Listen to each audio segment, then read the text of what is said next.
주일 예배 마치고 점심 식사가 끝난 무렵에 저는 교회 마당에 컨테이너에 올라가서 이제 감을 한 20일 정도 뗀 것 같아요.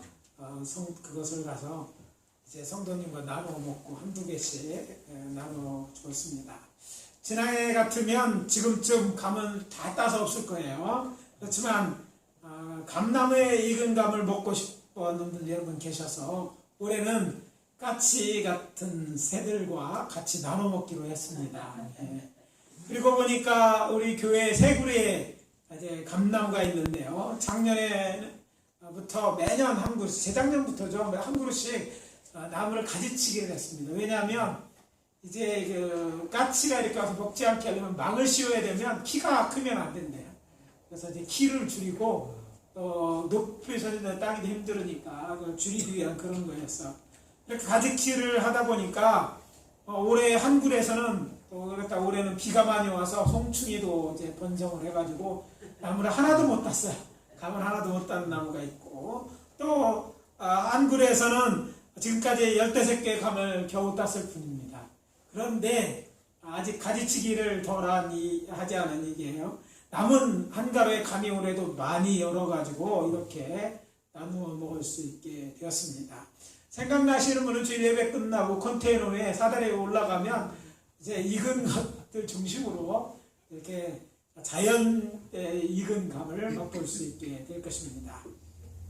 탐스럽게 익어가는 감을 배워서 저는 올해 나는 얼마나 많은 열매를 맺었을까 하는 생각이 들었습니다. 그러고 보니까 이렇게 열매 맺는 과일나무는 매년 가을에 우리들에게 우리의 삶을 돌아보다 보게 해주고 또 어떻게 살아야 하는지 우리에게 도전합니다. 따라서 저는 오늘 아침 우리가 함께 봉독한 본문을 중심해서 의의 열매를 맺자라는 제목으로 말씀을 전하고 은혜를 나누도록 하겠습니다. 우리에게 주시는 첫 번째 메시지는 이것입니다. 우리 그리스도인은 하나님의 은혜 아래 사는 사람입니다.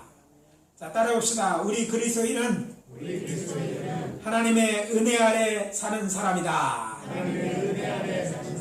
뭐 아래 살아요? 하나님의 은혜 아래. 오늘 본문의 첫 번째 소절인 로마서 6장 15절은 이런 질문과 답으로 시작됩니다. 그런즉 어찌하니요? 우리가 법 아래에 있지 아니하고 은혜 아래에 있으니 죄를 지으리요? 그럴 수 없느니라. 사도 바울이 질문하고 그럴 수 없다고 답하고 이어 그 이유를 설명하는 수학적 기법은 로마서에서 발견해서 독특하게 진리를 이제 설명하는 방법입니다. 로마서에는 이런 기법이 모두 9차례 사용되었는데 15절은 그 중에 세 번째 나오는 것입니다. 그런즉 어찌하리요? 그런즉 그러한즉의 줄임말이죠. 이 그런즉이라는 부사가 사용된 것을 보아 15절 말씀은 이전에 언급된 내용과 관련이 있다는 것을 알 수가 있습니다. 그리고 그 내용은 지금 다 말할 수 없지만 간략하게 말한다면 예수님께서 우리의 죄에 대하여 죽으셨기 때문에 우리는 더 이상 죄 가운데 살 수 없다는 거예요. 예수님이 십자가에 죽으심은 전 세계 한 온 우주가 깜짝 놀랄 만한 빅뉴스였어요. 예수님의 죽으심 늘 나를 위해 죽으셨다만 생각하지만 좀 넓게 한번 생각해 보시면 그렇어요. 어떤 면에 그렇습니까? 첫째는요, 하나님이 죽으신 것입니다. 와, 하나님이 죽으셨어? 사람이 죽는 건 당연한 거죠. 근데 하나님이 죽으신 사건이 바로 십자가에 예수님이 죽으신 사건이라는 것이죠. 예수님이 누구십니까? 그는 본래 하나님이셨어요. 인간이 하나님이 된 게 아니라 그는 본래 하나님이셨다는 게 중요해요. 요한복음 1장 말씀에 따르면 도대체 하나님과 함께 계셨던 말씀이 육신이 되어 우리 가운데 계시려고, 즉 세상에 오심으로 우리 가운데 거하신 분이 바로 예수님이시고 하늘 아버지 곧 여호와 하나님의 독생자이신 분이 예수님이라는 거예요. 하나님의 독생자, 하나님이란 뜻이죠. 그래서 요한복음 1장 14절 말씀입니다. 말씀이 육신이 되어 우리 가운데 거하심에 우리가 그 영광을 보니 아버지의 독생자의 영광이여 은혜와 진리가 충만하거든. 아버지의 독생자, 아버지가 하늘 아버지인 성부 하나님이면 성자 하나님이기 때문에 영광이 가득했다, 이렇게 말하고 있죠. 근데 중요한 건 그럼에도 불구하고 예수님이 하나님이심에도 불구하고 어떻게 됐어요? 그가 십자가에 달려 돌아가신 것입니다. 즉 죽으신 것입니다. 그리고 둘째는요, 죄 없으신 예수님이 죽으신 것입니다. 사도 요한은 예수님의 죄 없으심에 대해 이렇게 말합니다. 그가 우리 죄를 없애려고 나타나신 것은 너희가 아나니 그에게는 죄가 없느니라. 그에게는 죄가 없느니라. 요한복음 3장 5절입니다. 그도 그럴 것이 우리가 잘 알고 있는 예수님의 세상에 오심과 행하신 일에 대한 예언한 이사야서 53장 4절 6절의 말씀은 이렇습니다. 그런 실로 우리의 질고를 지고 우리의 슬픔을 당하였거늘 우리는 생각하기를 그는 징벌을 받아 하나님께 맞으며 고난을 당한다 하였노라. 그가 찔림은 우리의 허물 때문이요 그가 상함은 우리의 죄악 때문이라. 그가 징계를 받음으로 우리는 평화를 누리고 그가 채찍에 맞음으로 우리는 나음을 받았도다. 우리는 다 양 같아서 그릇 행하여 각기 제 길로 갔거늘 여호와께서는 우리 모두의 죄악을 그에게 담당시키셨도다. 자, 생각해 봅시다. 누군가의 죄를 대속하려면 자신에게 죄가 없어야 돼요. 그래서 예수님이 유일한 구세주인 것은 예수님처럼 죄 없는 사람이 없기 때문에 세상에 많은 가짜 구원자가 있는데 그들이 가짜인 것은 그들은 구원할 자격이 없는 거예요. 왜? 그들은 자신의 죄 때문에 이미 사형이 정해졌고 그래서 다 그들은 죽어 무덤에 가 있는 거예요. 뭐 지구 활동하는 자도 결국 죽어 무덤에 들어갈 수밖에 없어요. 왜? 죄가 있기 때문에. 세상을 자기도 구원하지 못하는데 어떻게 세상을 구원한단 말이에요. 이란이 말하는 것들의 틀린 점이 바로 이 점인 거예요. 자신이 메시아다, 뭐 신천지는 자기가 무슨 성령이고, 근데 이거 송아지 껌 씹는 소리입니다. 왜? 구세주가 사람인데 병들고 나이렇게 이제 새로운 사람을 대기하잖아. 뭐 아버지 하나님, 엄마 하나님? 웃기는 얘기죠. 구원자 있어요. 자기의 죄 때문에 자기도 묻고는 뭘 세상을 구원하고 자기를 뭐 다른 사람을 구원한단 말입니까? 율법에 속죄 제물, 즉 대표적인 양이라고 해서 속죄 양으로 쓸 수 있는 가장 기본적인 누군가 속죄할 때 기본적인 양은 어떤 흠이 없는 양이어야 했다는 거예요. 흠 없으면 죄를 대속할 수 없어요. 그러니까 예수님에게 흠이 있다면, 죄가 있었다면 그의 죽음은요 대속의 죽음이 될 수가 없는 거예요. 하나님은 그가 죄 없으신 하나님이셨기 때문에 아담의 원죄로부터 무관하고 또 그가 죄 없이 사셨기 때문에 비로소 우리를 대신해서 죽을 속죄의 양, 속죄의 제물이 될 수 있었다는 것을 알아야 됩니다. 아시는 것처럼 예수를 십자가에 못 박으라고 명령한 사람이 누굽니까? 내가 안 했죠. 누구야? 빌라도. 로마 총독 빌라도는 말하지 않습니까? 빌라도가 대제사장들과 무리에게 이르되 내가 보니 이 사람에게는 죄가 없도다 하니. 죄가 없다. 누가복음 23장 4절입니다. 당시에 그 모든 사형에 대한 권한, 사실은 실제적으로 로마 총독이 갖고 있었어요.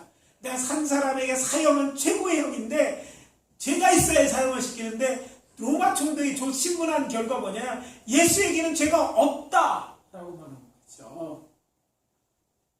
이게 누가복음 23장 4절이고, 또한 예수를 빌라도에게 끌고 온 대제사장과 장로들과 서기관들 공회로 모여서 예수님에게 죄를 찾았어요.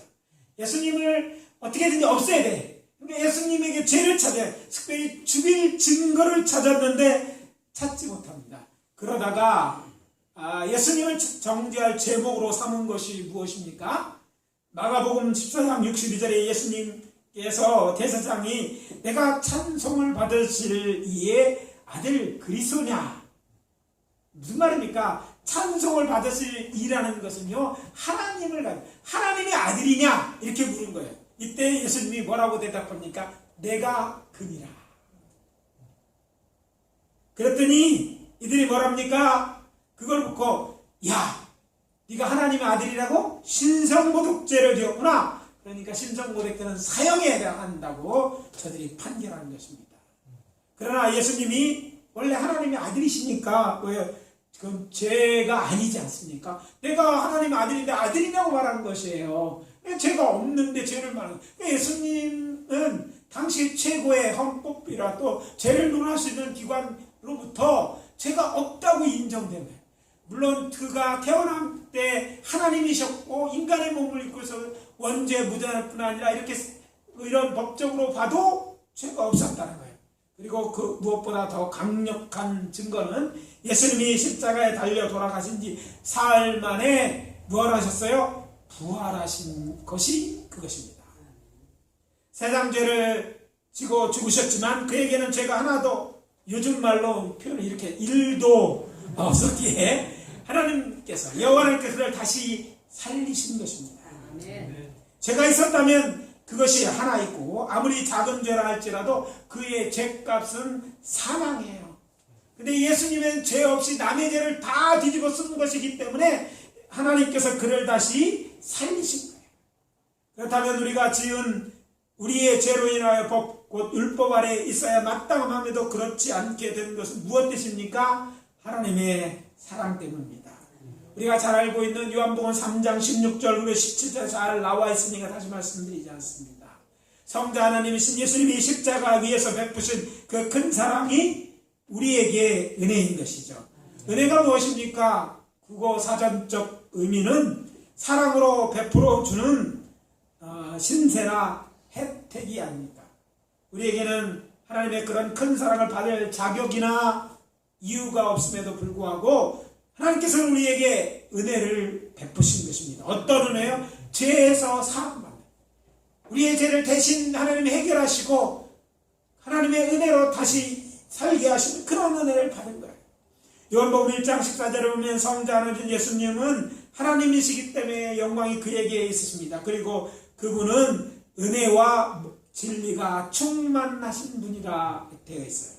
그리고 이어지는 16절과 17절에서 침례 요한은 예수님이 우리에게 주시는 것에 대하여 이렇게 증거합니다. 예수님께서 자신에게 충만한 은혜와 진리를 우리에게 주셨다. 자신이 갖고 있는 은혜와 진리 우리에게 주셨다는 거예요. 본문이 이렇습니다. 우리가 다 그의 충만한 데서 받으니 은혜 위에 은혜하라. 율법은 모세로 말미암아 주신 것이요 은혜와 진리는 예수 그리스도로 말미암아 온 것이다. 하나님의 은혜로, 하나님의 사랑에서 되었던 하나님의 은혜로 우리가 죄사함을 얻게 된 것이라는 거예요. 그래서 말씀드립니다. 우리는 하나님의 은혜 아래 사는 사람입니다. 그리고 그 은혜는 은혜와 진리이신 예수로부터 온 것임을 잊지 마시기를 바랍니다. 이것이 첫 번째 메시지이고, 두 번째 메시지는 이것입니다. 우리는 의의 종이 되어야 합니다. 따라해봅시다. 우리는 의의 종이 되어야 합니다. 하나님의 은혜 아래 사는 우리는요, 의의 종이 되어야 합니다. 오늘 본문 17절과 18절입니다. 하나님께 감사하리로다. 너희가 본래 죄의 종이더니 너희에게 전하여 준 바 교훈의 본을 마음으로 순종하여 죄로부터 해방돼 의에게 종이 되었느니라. 예수 믿는 너희는 전에는 죄의 종이었는데 이제는 의의 종이 되었다는 거예요. 죄에서 해방됐다고 선언하고 있는 것입니다. 우리가 하나님의 은혜로 하나님의 은혜 아래 살게 된 것 자체가 하나님 옆에 감사할 내용입니다. 따라서 사도 바울은 하나님께 감사합니다 이렇게 말합니다. 우리가 전에는 죄의 종이었으나 이제는 하나님의 은혜로 죄에서 해방되어 의인이 되었으니, 의인 됐으면 어떻게? 이제부터는 의의 종이 되어야 됩니다. 여기서 말해서 의는 우리의 의 되신 예수 그리스도를 말합니다.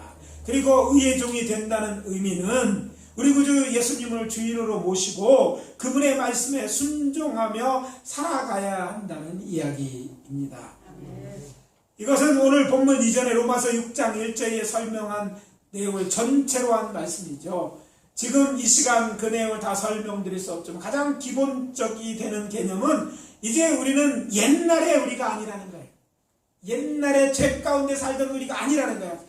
그래서 참 크리스천들 중에 안타까운 건요, 예수 믿고 구원받은 옛날처럼 살아.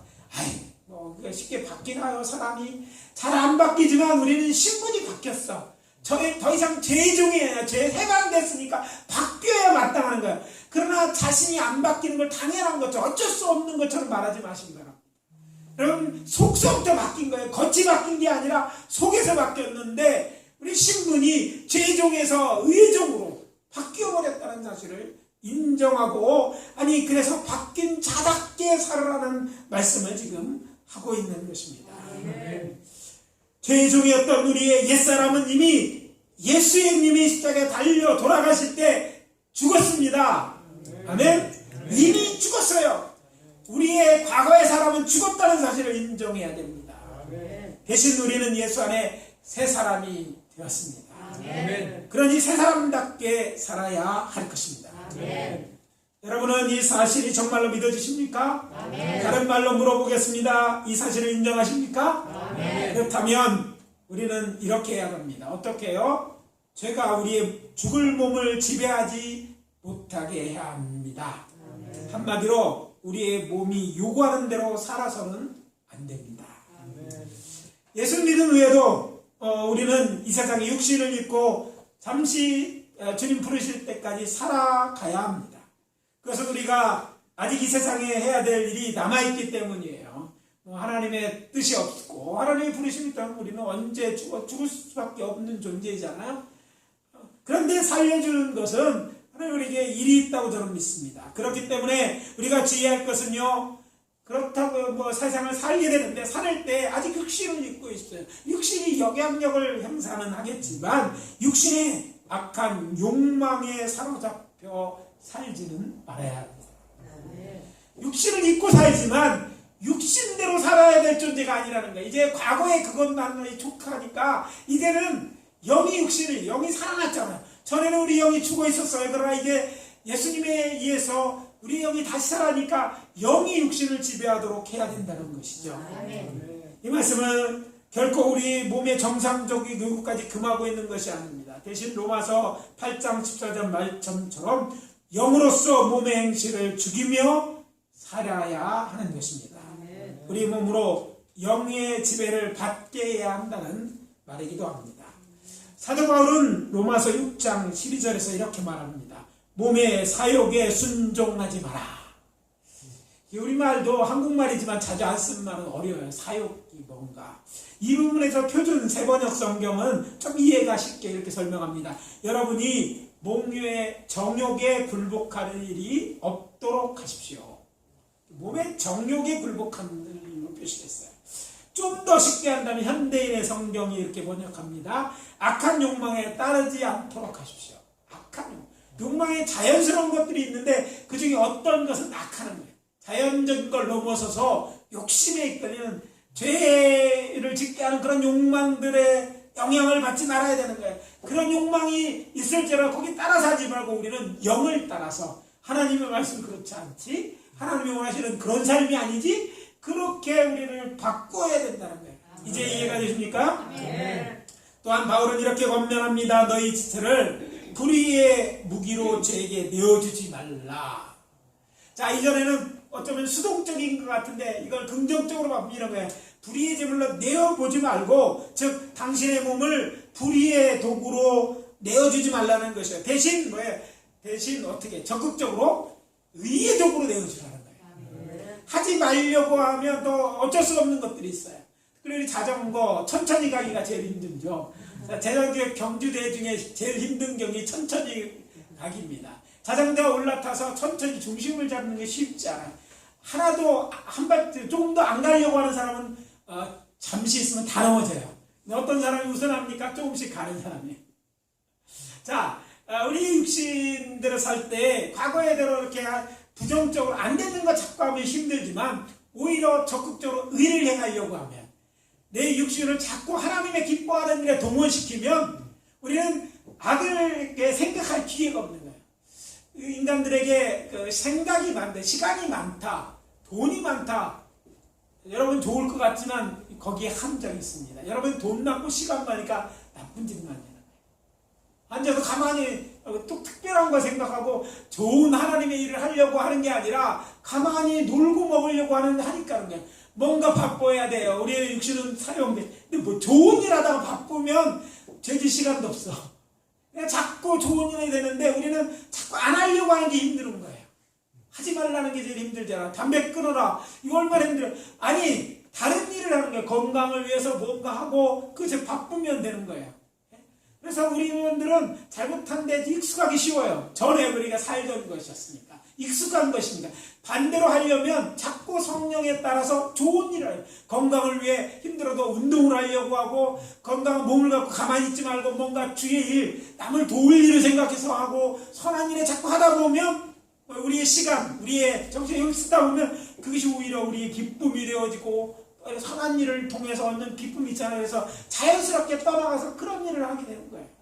우리 사랑하는 성도님들, 여러분 시간이 많고 문제가 없다는 것만 구하지 마시기 바랍니다. 그건 세상이 구하는 거예요. 아니 오히려 여러분 주의 일을 할 때 바쁠 수 있기를 원합니다.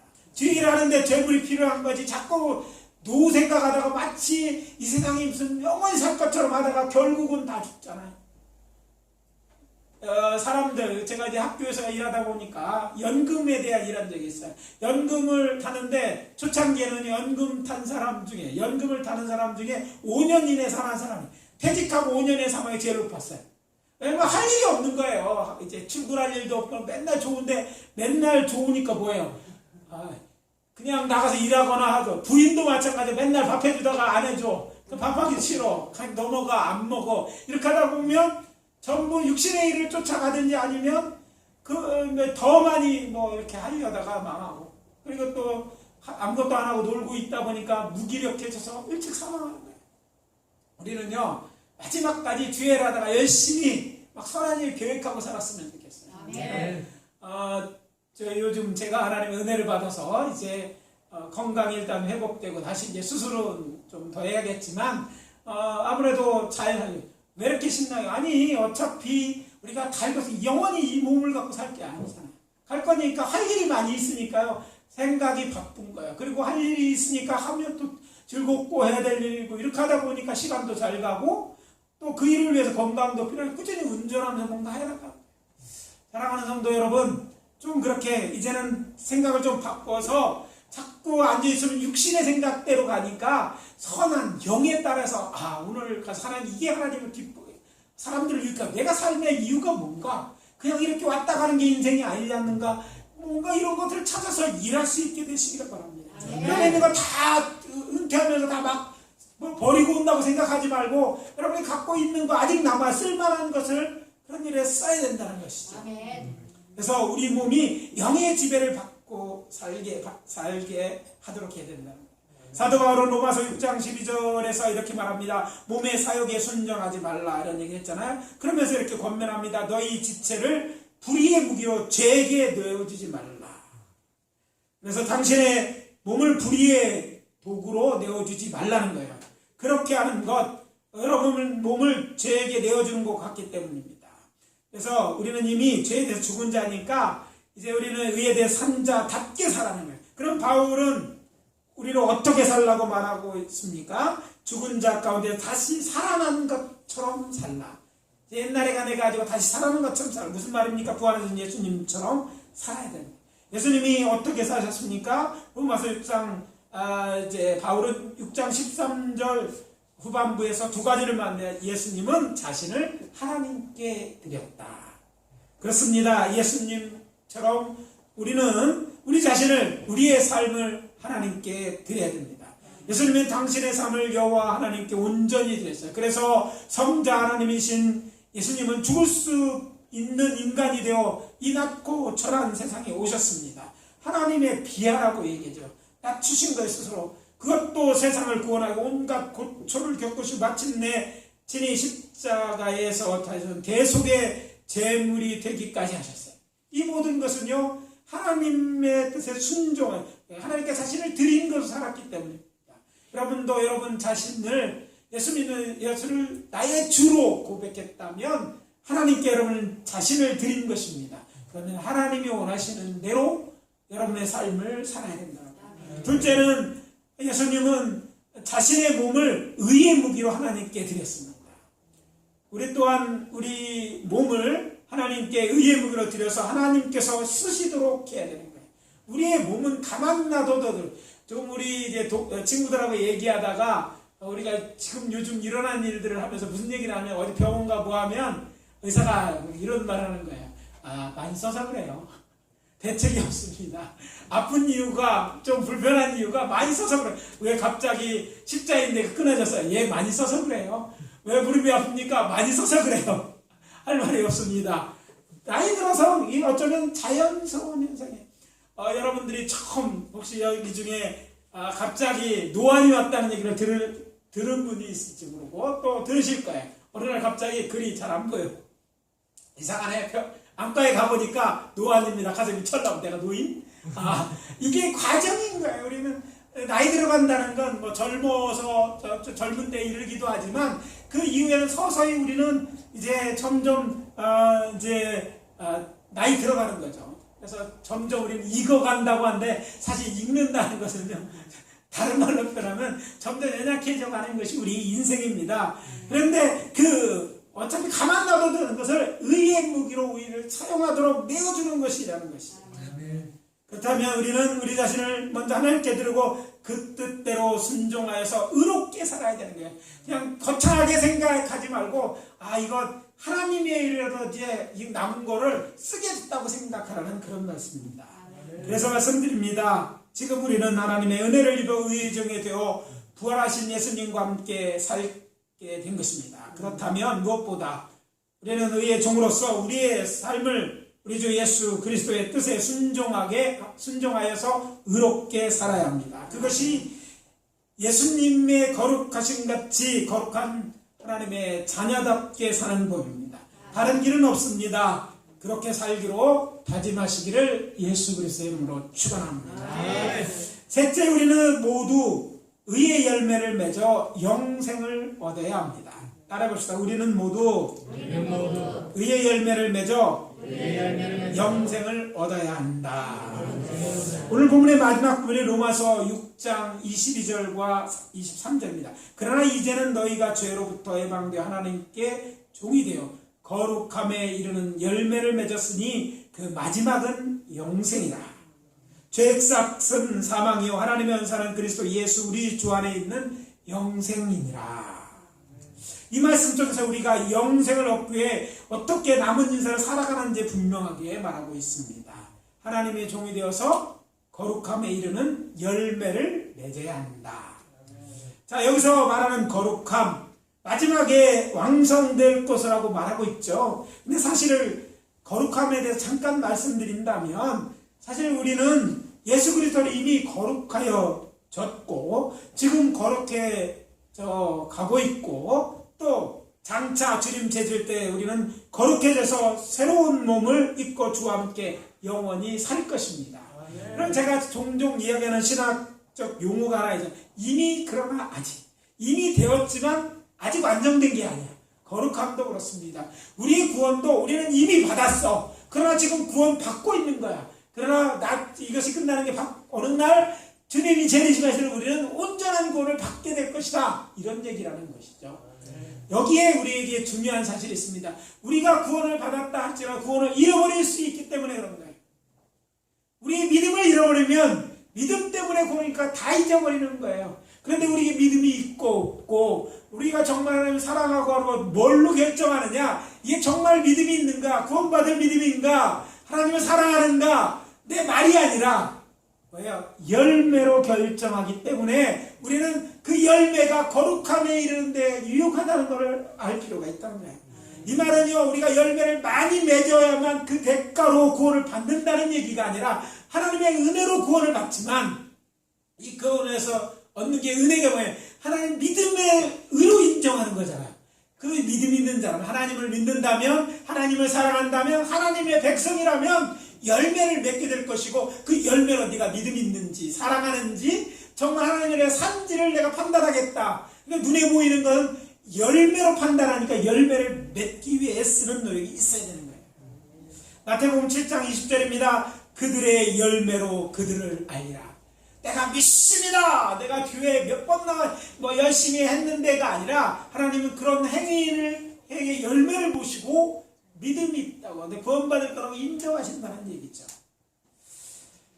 그러니까 우리가 의회를 힘써야 하는 이유가 바로 이런 것이죠. 또 다른 이유도 있습니다. 우리 모두 복음을 듣고 믿음으로 구원을 얻은 은혜에 비친 자이기 때문에도 우리는요 열매를 맺게 애써야 됩니다. 사도 바울은 고린도에 써는 편지에서 그리스도의 부활에 대해 말한 후에 주께서 맨 나중에 만삭되지 못하여 난 자신에게도 보이셨다고 말합니다. 그리고는 하나님의 교회를 핍박하는 자신을 사도라 칭함하심에 대해 언급하면 이렇게 말합니다. 내가 나된 것은 하나님의 은혜로 된 것이니 내게 주신 그의 은혜가 헛되지 아니하여 내가 모든 사도보다 더 많이 수고하였으나 내가 한 것이 아니요 오직 나와 함께 하신 하나님의 은혜로다. 고린도전서 15장 10절입니다. 자신이 모든 사도보다 수고한 것은 하나님의 은혜를 헛되지 않게 하려 함이라. 그렇습니다. 우리가 구원받고 하나님 나라를 위해 일을 맡았다면 그것은 모두 다 하나님의 은혜로 된 것으로 우리가 무엇을 맡았든지 열심히 수고해야 마땅한 것입니다. 빚을 졌습니까? 빚을 졌다면 갚아야 되잖아요. 은행의 빚만 갚아야 되는 게 아니라 하나님의 은혜도 갚아야 되는데 그 갚는 것이 열심히 수고해서 열매를 맺는 것이기도 하다는 거예요. 또 다른 차원에서 얘기를 하는 거죠. 우리가 수고해야 될 열매 맺어야 될 이유를 말하는 거죠. 사랑하는 성도 여러분, 여러분이 구원받았고 여러분이 주의 몸된 교회에서 맡은 일이 있다면 그것이 무엇이든지 바울처럼 하나님의 은혜였음을 인정한다면 하나님의 종으로서 우리에게 맡겨진 일에 최선을 다하여 좋은 열매를 많이 맺음으로 인하여 하나님 특별히 우리 하늘 아버지께 영광을 돌리시기 바랍니다. 아멘. 하나님 인간을 맡은 영을 그를 찬송하게 합니다. 그에게 영광을 돌리도록 만드신 거예요. 모든 것을 다 허락하시고 다 주시고 하나님 우리와 사랑하시고 또 우리가 영광 돌리는 걸 기뻐하시게 만드신 거예요. 그래서 사람은 만든 목적대로 살아야 그게 행복한 거예요. 아멘. 우리는 그 행복으로 초대되는 거예요. 하나님의 영광은 뭔가 희생하고 다 없어지는 게 아니라 그것이 우리의 삶의 목적이고 그것을 하나님이 우리 허락하시기 위해 하나님의 모든 것을 거둬요. 하나님의 은혜를 베풀어 주신 것도 그것을 위한 거예요. 이것이 또 다르게 표현한다면 우리가 예수의 제자는 표이기도 합니다. 요한복음 15장 8절입니다. 너희가 열매를 많이 맺으면 내 아버지께서 영광을 받으실 것이요 너희는 내 제자가 되리라. 누가 말씀하셨습니까? 예수님이겠어. 하나님의 영광을 받기도 하지만 그게 내 제자인 표다. 우리는 다 예수의 제자로 부름을 받았는데 정말 우리가 착한 일을 통해서 하나님의 영광을 받으시면 그게 예수라는 표현하는 거예요. 제자 훈련 받았다고 무슨 증을 받았다고 해서 제자가 제자된 것이 아니에요. 코스를 졸업해 진정 제자됨이 인정받기로 한다면 우리 하나님의 기뻐하는 일들을 함으로써 하나님이 영광을 받으시더라고요. 그것은 하나님만 영광을 받는 게 아니라 우리가 제자인 것이 그거를 통해 증명되어지고 그 삶이 인간을 지으신 목적과도 관련이기 때문에 참된 의미 있는 삶, 행복을 누리는 삶이 될 수 있는 것이죠. 우리 주 예수님께서는 여기에 한 가지 더 하셨습니다. 우리가 열매 맺기 위해 항상 열매가 있게 하기 위해 뭐 하신다? 우리를 위해 우리의 기도를 들으시겠다고 약속하셨습니다. 요한복음 15장 16절입니다. 내가 너희를 택하여 세웠나니 이는 너희로 가서 열매를 맺게 하고 또 너희 열매를 항상 있게 하게 하여 내 이름으로 아버지께 무엇을 구하든지 다 받게 하려. 하나님께서 우리가 기도하는 걸 다 받게 하는 이유는 우리로 열매 맺게 하라는 거예요. 우리의 욕심이 이루어지게 하려는 것이 아니라 하나님의 영광을 받기 위해 기도를 들으시는 거예요. 많은 사람들이 열심히 기도합니다. 진심으로 기도하지만 하나님께 연락되지 않는 이유는 자신의 정욕을 위하여 구하는 것뿐이라고 해요. 그런 기도가 하나님은 그런 기도에 대한 약속을 하지 않으셔서 대신 뭐예요? 하나님의 기뻐하는 일을 하려고 할 때 그 일을 위해서는 내가 뭐예요? 너희 기도를 들어주겠다. 무엇이든지 다 받게 해주겠다. 이렇게 얘기합니다. 그거를 위해 마치 170편을 주듯이 우리에게 응답하시겠다 약속하신 거예요. 기도에 대한 약속에 대한 오해에서 벗어나시기를 바랍니다. 아직 초신자 때는 그걸 잘 모르지만 이제 성숙해 가면서 하나님은 이런 기도를 기뻐하는, 하나님이 이 기도를 들으시는 데 이유가 있다는 걸 알아야 돼요. 하나님은 여러분에게 물건에 대한 것처럼 어떤 능력의 자판기를 우리에게 주시고 기도하는데 주겠다 이렇게 하신 게 아니에요. 왜? 어떻게 할 수 있어요? 여러분이 기도해봐도 그런 기도가 응답이 안 돼요. 하나님이 날 미워하시는 것이 아니라 내 기도가 좀 서러서 좀 약해서가 그런 게 아니라 기도하는 내용 자체가 나를 위해 결국 나에게 영적으로 유익이 되지 않는 것을 위해 쓰여질 것이기 때문에 들어주셔는 안 되는 거예요. 어린아이가 칼을 달라고 했는데 칼을 그냥 덥석 줍니까? 그것으로 자신을 해할 수 있다고 생각하면 부모는 안 주는 거잖아요. 안 준다고 서운해할지 모르겠는데 안 주는 게 그를 위해서 그런 거예요. 울어도 안 주는 거예요. 울면 줍니까? 울어주면 결국 일을 내고만 믿었는데 애가 믿을 때 아이가 아니라는 거예요.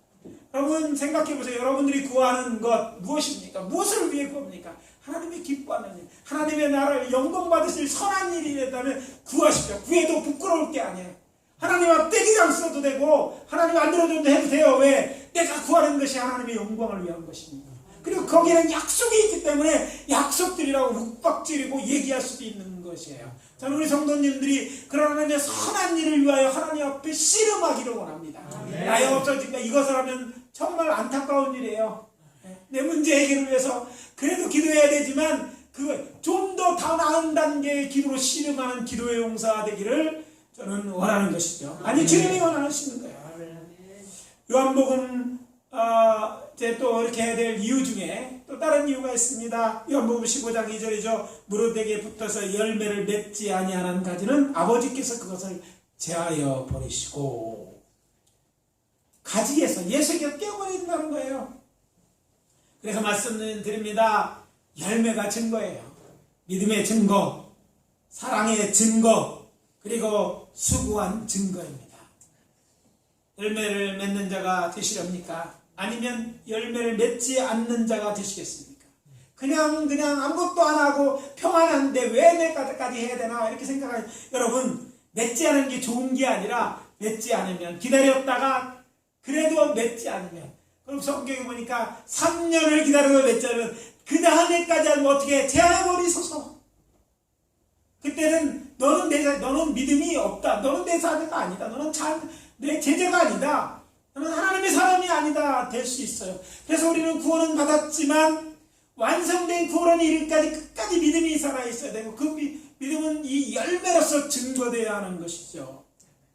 저는 이 자리에 계신 분들 한 분도 빠짐없이 의의 열매를 맺어 기도 응답도 받고 영생을 얻게 되시기를 예수 그리스도의 이름으로 축원합니다.